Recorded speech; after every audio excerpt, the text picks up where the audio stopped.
All right, what's going on, guys? Today, I'm talking about the Helix 9 G4N, MSI Plus, yada, yada, yada, yada, yada. Whole bunch of stuff, right? This unit, let me tell you what, it is pretty cool. I picked it up this year and I've used it now for this whole springtime of fishing. So I got a little bit of experience, but I also have experience on the Helix 7 G4N MSI from last year that I picked up. So I have a whole year with that one. I have the Helix 7 G2 that I've used for 4 or 5 years now. And then I also, before that, had a Helix 5. I think it was like a Gen 1. So basically, I have experience with all the Helixes. I got a lot of, time spent using these units. So I got some knowledge. And let me tell you what, going from the 7 to the 9, there is a huge difference, which I'll go over in today's video. But there's also just a lot of features with it that if you didn't watch my Helix 7 review, I'll go over as well on this unit. So starting out, the price.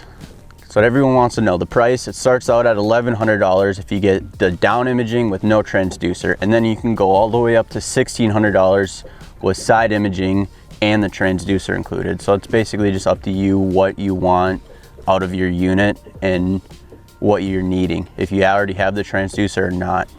And if you're looking at buying one and you're kind of confused what the CHO means, that just means control head only. So it doesn't come with a transducer and all you get is the actual control head. So let's talk about some of the pros on this unit, because there are a lot of pros that I found. Number one being the screen quality. The screen, it is so crisp and clear. I went down to the Classic, the Bassmaster Classic, that is, this year, and tested out a whole bunch of different screens, played around with them, and I'll be honest, the Helix series from Humminbird is about equal in quality to a lot of the other brands that are $1,000 at least more, right? Basically every brand has their base model, like the Helixes, where they got the side imaging and all that, but they're high-end stuff. And then they got like a low-end touchscreen and then a high-end touchscreen. Yeah, the Helix is equal to like that mid-tier for most other companies for screen quality, which is really nice. For anywhere from $1,100 to $1,500 bucks, $1,600 bucks, you're getting quality that's like those $2,000 to $3,000 units from other companies. So just something to take note of. On my Helix 7 video actually that I did last year, a lot of people commented they were not happy with the Lowrance screen or the Garmin screen for quality for stuff. So just take that into note. The settings on this bad boy are super easy to use. I mean, I was just a dumb little 16-year-old, actually 15, I think, 15 or 14. Anyways, I was really dumb and young, and I was able to figure out the settings on this unit. So I feel like most people are able to figure them out. It's really simple. You got your sensitivity and contrast on basically everything, and that controls it. Once you figure out like roughly where you'd like to be with that stuff, it's really simple to run. And then you just got a few minor adjustments you can make for each specific screen. So when you're running side imaging, if you want to just shoot the left or the right side. When you're in 2D, if you want an auto range, or if you want a preset of depth. One thing that for the longest time, the Helix 9 was like the lowest tier, maybe the Helix 8, might be the 8, was basically nonetheless the lowest tier that you could get with this option is the 3 buttons for quick select between different screens. Now the Helix 7 G4N MSI yada yada yada, that one now does come with the 3 buttons on there for quick select, but before that, the G2 and the G3 and the G1, you had to get either a Helix 8 or a Helix 9. So what that does is it really gives you 3 options to go between different screens and jump from your mapping to your side imaging to your 2D or whatever screens you use frequently. I just set those. And then one pro tip for you is figure out what screen is like up and down. So if you hit your view button and your exit button, you're gonna go to 2 different screens from there. Figure out what those buttons do, because that virtually gives you 6 different screens that you're 2 clicks away from. So if you know your top button and view goes to this screen, suddenly now if you memorize that, you can go and jump between screens really easily. So that's just kind of a pro tip, something I learned over the way of running this thing that has helped me. So the thing about the Helix is that I don't think anybody's gonna like deny or say isn't true is the side imaging is super crisp and clear. That is the thing that when somebody wants one of these units, they're getting it for, is the side imaging. It's second to none, I feel. If you look at any of the pros who run multiple different brands, they all run a Humminbird unit, whether it's the Helix, Apex, or Solix, for their side imaging. Now those are the pros that aren't sponsored by an electrics company. They're running this side imaging. So that should tell you that it's probably the best side imaging out there. One other big pro I found with the Humminbird units is they come with the Lake Master mapping, which is super nice. Especially I got the newest up-to-date mapping. It's like the VX, whatever, I don't know. Anyways, it looks really nice. It's got the contour shading to it and it makes mapping really nice. But I've just seen other mapping in other units, and yeah, this one, I mean, the only one I can think of that looked better was Garmin's depth shading one they got, but the issue with that is they don't have very many options. So if you're someone like me who fishes a lot of the smaller lakes, they don't have those things mapped. They only have like the big lakes, the Kentucky Lake, Lake Mille Lacs, Vermilion, Grand Lake of the Cherokees, that kind of stuff, the big lakes. They don't have your little hole in the wall lakes, that might be a term. They don't have those mapped on there, whereas the Lake Master, I'm surprised sometimes the lakes I can go to and there's still a map for it. It might not be the most detailed map, but it's gonna be better than nothing at least. Now, if you're like me where I was at last year, you probably are torn between, do I get a Helix 9 and pay a little extra, or do I save some money and get the Helix 7?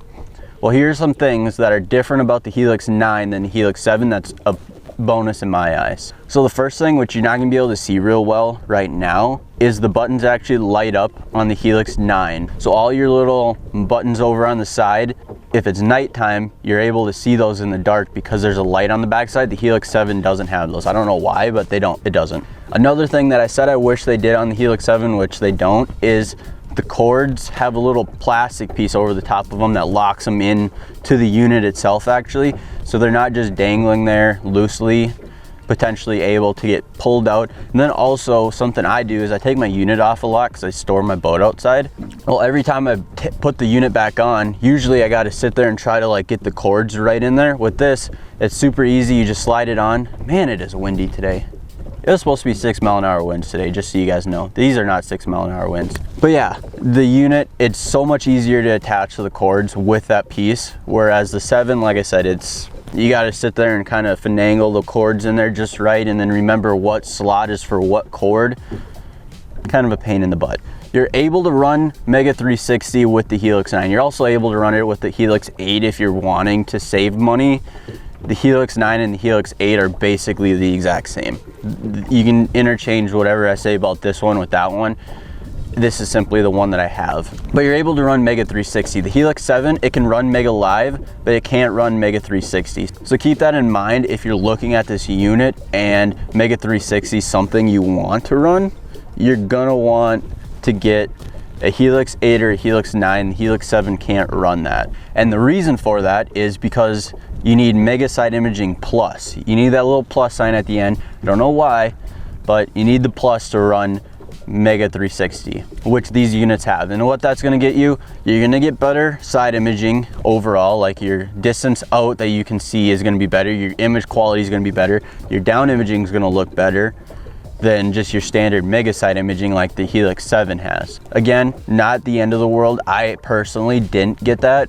When I bought it, I got the control head only side imaging unit to save a little bit of money because I already had the Mega Side Imaging transducer hooked up on my boat and I really didn't want to run more cords through than I had to. But yeah, that is something to keep in mind, is it does have the Mega Side Imaging Plus, so that's a little bit better quality on all your imaging, like I said. Is it the make or break difference? I don't think so. I think Mega Side Imaging itself is already good enough, but the Plus, like I said, just extended the range. It shoots out both your high frequency beams and your low frequency, so you get the best of both worlds and it gives you a really good image. One thing I was surprised by with this unit is it comes with the rubber like screen protector that goes over the top. The Helix 7s, I had to buy that separately. I don't know about the Helix 8. The Helix 8 might, it might not, but the Helix 9 did come with that. So if you're someone like me, I almost bought another Helix 9 screen protector because I like making sure my screens are gonna be good, especially in transport. If I take them in and out of the boat, I don't want to accidentally drop it and then the screen get cracked. So keep that in mind as well, that you don't need to buy that. If you've already bought a Helix 7 and you're expecting to have to pay that extra money, I think it's like 40 or 50 bucks for the screen protector, you don't need to. And then just in general, the size of the screen is so much bigger. I mean, the screen itself on the Helix 9 is about the same size as the entire unit of a Helix 7. So your screen quality image is just way better. You're gonna be able to see a lot more, your side imaging, you're gonna be able to maybe see some individual fish out there, which was a problem with my Helix 7. I couldn't see a fish off to the side if I was out in like 30 feet of water. You're also just gonna be able to see detail a lot better. You're gonna be able to run possibly 3 screens at the same time, which is something that I've started doing more. I didn't do it before, but now I've been doing it more often, is running my side imaging, my 2D, and then also my mapping all at the same time. I'm not worried about missing any detail in my side imaging. Now let's go over some of the cons with this unit, because there are some cons, I'm not gonna lie. Firstly being, the screens are kind of tough to navigate when you first get on there. Like I said, you got the quick select buttons, which makes that easier, but it's still, there's so many screens options, and when you first turn your unit on, there are gonna be an endless amount of screens you have to page through to find the one that you want. And unless you go in and actually sort out all the screens that you don't want to see, you're gonna have a tough time being efficient on the water, because you're just gonna be sitting there for a lot of it, paging through screens you don't want to see. And like other brands, I know we're comparing here, the Lowrance units they got, there's actually like a big menu you go to where it's got almost like the apps on your phone where you just click which one you want instead of having to page through a whole bunch of options. So that's a little bit nicer. I wish there was some kind of feature like that on the Helix, but it is what it is. Another thing about this unit is the 2D isn't as good. I said the side imaging is good, but the 2D is not. In my opinion, the Lowrance and Garmin units do have better 2D imaging than the Helix, but you gotta take what you can get. Would you rather have better side imaging or better 2D? That's kind of the question you gotta ask yourself and decide on. Another thing I'm not a huge fan of with the unit that I wish wasn't the case is you do have to buy an entirely separate map SD card that put inside for your mapping. Like I said, the LakeMaster mapping is really good, I'm not gonna lie. But for my opinion, you should get a little better base mapping. The base mapping on these units isn't that great, and you don't get that if you're just running without that added card you have to go buy, right? You should be able to run some maps off of it for $1,600, my opinion. Now you can do, what is it, Auto Chart Live, I believe it's called. You can run that, which works. It's just you gotta spend a lot of time mapping whatever lake you're on. And if you're on a decent sized lake, it's gonna be tough. So yeah, that's a negative to it. I mean, I wish their mapping was better so you didn't have to go out and pay an extra $200 just to get an SD card to go inside the unit. Some tips when buying one of these units. First one being, buy yourself a side imaging unit. Even if you don't think you're gonna use it, I promise you, if you're already gonna spend at least $1,100 on one of these units, you might as well spend a little bit of added money and get yourself side imaging. It comes in so handy so often to be able to look for rocks, fish, grass lines, stuff like that, right? Maybe a tree that's in the water. I did that last year. That was pretty cool. And you can find that stuff and you can catch so many more fish by doing it. It's not a sales pitch by saying like, oh, you can need the best of the best. But I'm saying like, you're going to use it. And if you're gonna get the unit anyways, you might as well get the one with the side imaging.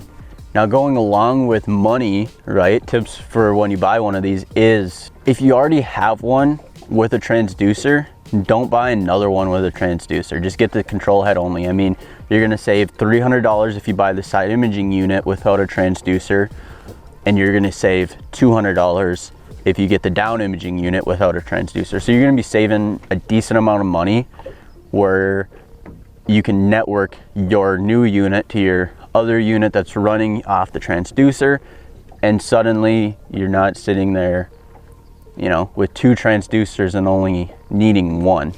You can run the same transducer off of 2 different screens and see what's going on both screens.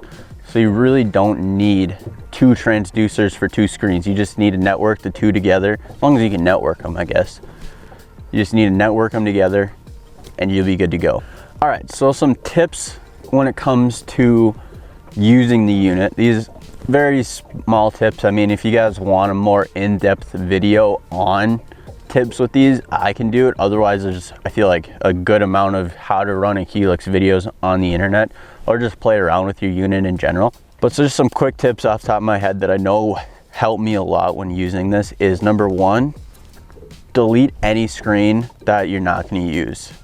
I mean, I go through and I really narrow it down. I got very few screens, but it's super simple to go in and delete it. You just simply go to menu, hit that twice, and then scroll over to views, and then it says either visible or hidden, and then you just click it over, or click it over to hidden, or click it over to visible, and it just saves you a lot of time not having to pan through a whole bunch of different screens. Another tip for you guys, if you are going to be using the side imaging, is to get the best picture on the side imaging. I found, set your distance to 3 times whatever your depth is. So if you're in 20 feet of water, have it at 60 feet out that you're seeing on both sides. If you're in 15 feet of water, 45 feet, right? Just multiply it by 3 and that's how far out you should be seeing on each side. You're gonna get the best image you can on the side imaging, and you can get the most detail possible. And yeah, you're just gonna enjoy the side imaging a lot more. If you have it too far out and you're in too shallow water,